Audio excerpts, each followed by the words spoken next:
The story of the battles and the plans for World War II has been told over and over again. What has not been told is the story of the war between the American and the British system to determine the future of civilization, which took place in discussions between the two individuals who represented these outlooks, President Roosevelt and Prime Minister of Britain, Winston Churchill. The story is perhaps best told through the eyes of Franklin Roosevelt's own son, Elliott Roosevelt, who attended and later transcribed many of these discussions. Winston is at the dinner table, Father, and already giving quite a speech. Shall we go? He shall come to understand this time. He must. World events are outpacing our resolve. What do you mean, Father? Winston would like to think I wasn't serious last time, but tonight is a different story. You know, Elliot, after flying over Africa, I've had some important thoughts about the future of the world. If you look at the Great Salt Flats in southern Tunisia, you can see that at one time it must have been a vast inland sea.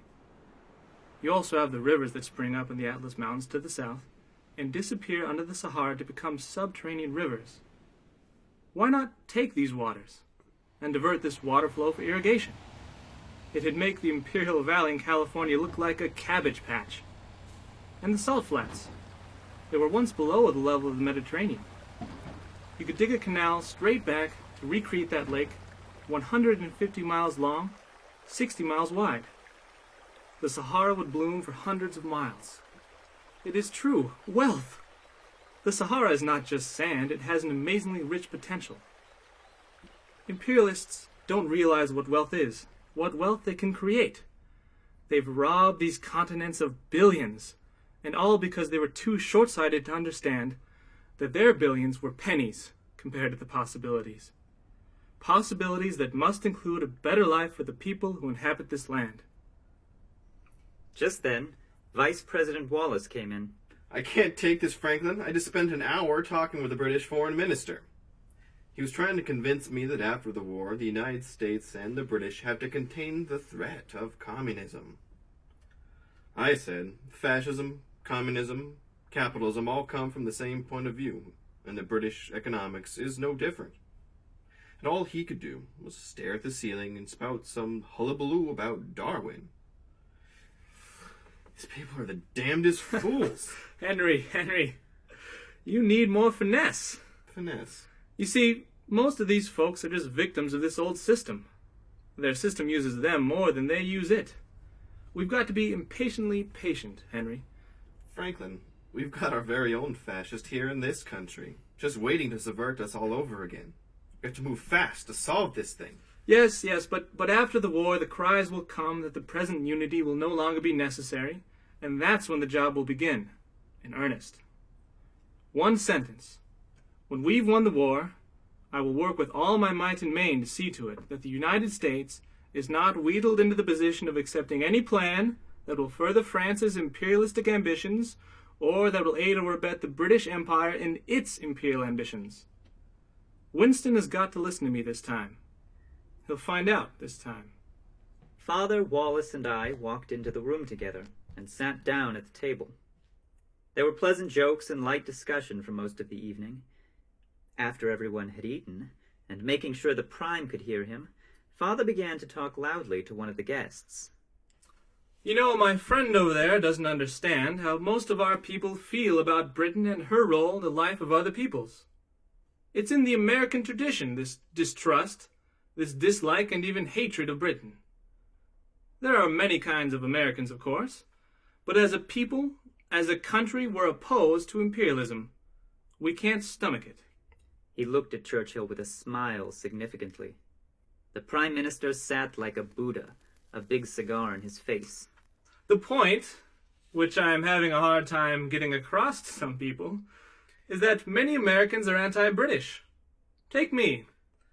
God knows, and my friend knows, I'm not anti-British now, but I remember very clearly that when I was 7 or thereabouts, in 1889 or 90, and my mother took me to England, and we saw Queen Victoria driving her carriage down a London street, why, I hated the old woman.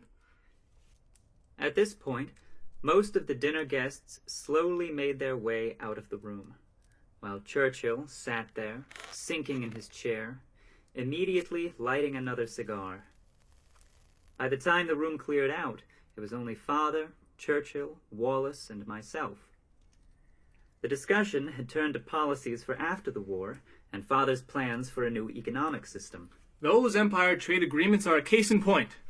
It's because of them that the people of India and Africa, of all the colonial Near East and Far East, are still as backward as they are. Mr. President, England does not propose for a moment to lose its favoured position amongst the British dominions. The trade that has made England great shall continue, and under conditions prescribed by England's ministers. Alexander Hamilton's reports prove that our American system strengthens the economy through developing the population. This is what has always worked and will work. It's principled. I am drafting a pamphlet to bring about the industrialization of China. We could start tomorrow. You have no idea what a mistake you would be making with that. We feel... I am firmly of the belief that if we are to arrive at a stable peace, it must involve the development of backward countries, backward peoples. How can this be done?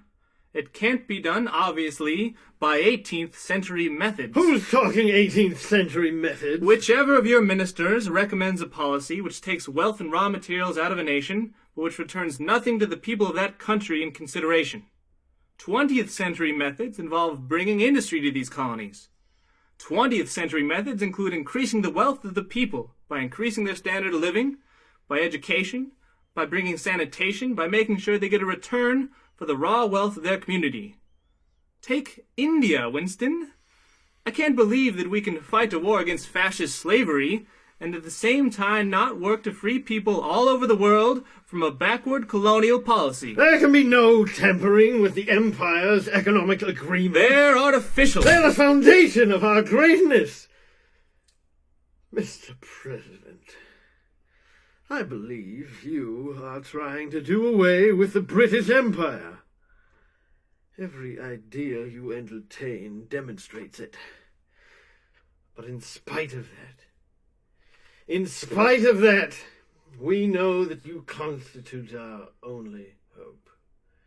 And you know that we know it. You know that we know that without America, the Empire won't stand. Once Churchill had enough, he forced a smile, got up, and cordially bid us a good evening. As he waddled away, Father picked up his things and spoke confidently, to himself, but also to me. The choice is ours, you know. We have a chance to use our influence in favor of a more united and cooperating world. This nation has a rendezvous with history. Roosevelt's vision of the post-war agreements between the Big Four, the United States, Britain, China, and the Soviet Union, were for them to be responsible, under the principles of the Atlantic Charter, to form the United Nations, which would oversee the banishment of colonialism worldwide and bring the power of technological development to nations across the globe. Under the leadership of President Roosevelt, the United States created a potential for global cooperation, threatening the end of imperialism on the planet. For the first time since Lincoln's victory in the Civil War, the world was moving in the direction of defeating the oligarchical principle and establishing a global community of sovereign nation-states.